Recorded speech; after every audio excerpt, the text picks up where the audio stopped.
Hey Ben, this is Adrian Gomez. I'm looking forward to working with you. We're going to look at how you throw. I'm going to look at 11 weaknesses in the throwing motion and break this down.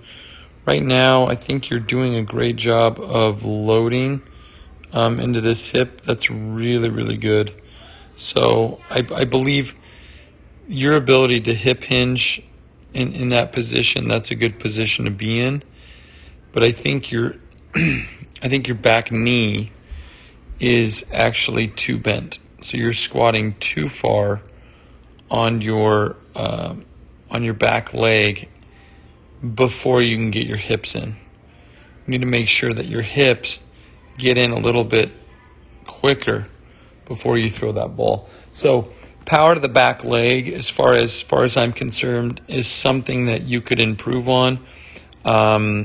Box drops, hooks, 212 squats, just controlling that back half a little bit better and making sure you're quicker with your upper body or with your lower body and your back leg. So power to the back leg, definitely something that I want you to work on. That next one is going to be the internally rotated front knee, which you do have. Your knee's inside, and you can see the big shift in your knee right here. So you can see it from both sides, but it's really evident here. Foot plant, and then that's 23 degrees that your knee it's not preset, it's not opening at the right time. So you need to have that front leg, that knee lined up early before you throw. So that's definitely something I want you to work on. So internally rotated front knee, that's something I want you to look at closely. How you plant your front leg is going to ultimately be how well you can transfer the energy from back leg up to the torso. And I really believe that your back leg or your front leg right now, there's a lot of energy going down into the ground through that front side. So I think you're losing a lot of energy into that front leg. So that's something we'll revisit.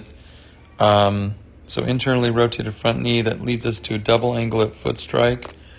You definitely have the angle that you need. I mean, you're striding far enough, but as far as the timing is concerned, I think you can see how your knee goes in and your front knee goes out, back knee's out and your front knee's in, and it shouldn't function this way. You should have this front leg closed off, and then all of a sudden it plants. It should be close to and what happens, I think, is your knee continues to bend. Your energy goes into that knee, and that's taking away from the baseball ultimately. Energy's flowing down, and now it's not in the baseball because you're kind of stuck here. You can see how stuck you are on the back leg. So a double angle at foot strike, that's fine. But we also need to look at your front knee. So as you throw the ball,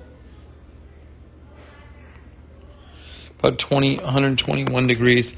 It's a little low, and with that being said, your back leg's pretty low. And I'm not saying squat less, but your hip has got to find a way to go inward a lot faster than what it's doing in making that transition. Right here you have a collapsed back knee. So off the top of my head, just a box drill 1 would be amazing. Box drill 2, box drops, 212 squats, walking torques. All of those are going to help benefit the straightening of that back leg and not have that collapse so easily. So angle at foot strike of your front knee, that's definitely something I want you to work on. All right, we're going to look at posture now. Right, and I know it seems like a lot right now. At a young age, it's there's going to be some things that you're definitely going to have to fix. and now's the time to do it. I get a lot of juniors and seniors who have similar issues, and it's hard. You only have a year with them, so you only have a year with those players, and you're going to have a few years for yourself to make this better. So this is the time to do it. So posture, ball release. You're kind of a B posture. So your posture is at a B posture. This is A. This is B. So I think you're a B posture. What that means is we want to keep that spine similar to the one on the right. Your spine is correct right now for A posture, and the last second, this front knee. A lot of the issues stem from this front knee, just being so inside of your ankle, and that's really going to free you up in an amazing way. So posture, B posture, just remember that. Stacking, you do a good job of stacking, but that back leg has definitely got to get inside and to go towards the plate without collapsing. And if you can do that, then speed's going to come up. There's going to be more repeatable motion. A lot of great things are going to happen. So stacking, I think you need to work on your lower body. I think your upper body's fine for now. Front glove we're going to look at front glove right here. You're going to get stuck down here into this, almost this armpit here. So you're stuck in that. And the reason why the front glove exists, right here it's fine. We want to make sure that we pinch early to help us rotate. But number one, you're fighting against this front knee. And then number two, you're fighting against this rotation of the front glove. So both internally rotated front knee and a firm front glove, that's definitely something I want you to work on. It needs to turn a lot tighter so that you can rotate, but a lot of it has to do with your lower body, especially your front leg. So initially, as you pinch, it's correct. As you go through the pitch, though, you look at where your elbow's going. It's going straight down, and that doesn't allow me to rotate. So we want to be able to rotate around our body, and when one side is asymmetrical, which means it's not in line with the throwing side, you have one down and one up. That's when you get this big arm fly out, and you see this arm pop out. And a lot of it has to do with the front knee. A lot of it has to do with the front glove, but it's mostly lower body.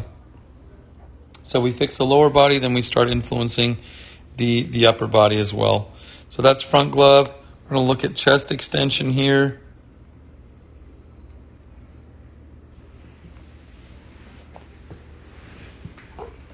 Let's see. So 32 degrees right now. It's not bad. It's going to get better as this front knee gets tighter, and your upper body is going to be able to get over. I think the knee was at 121, and that's definitely an issue. So there's a reciprocal action between the front knee coming back and the chest going forward, and those are connected. And when this back leg collapses as well, that's where we're at. So we fix the back leg collapsing, we fix the front knee from going too low, and we tighten it up. All of a sudden now I can be on top of the ball instead of out on the side of the ball. All right, front glove. We're going to look at high elbow. High elbow here.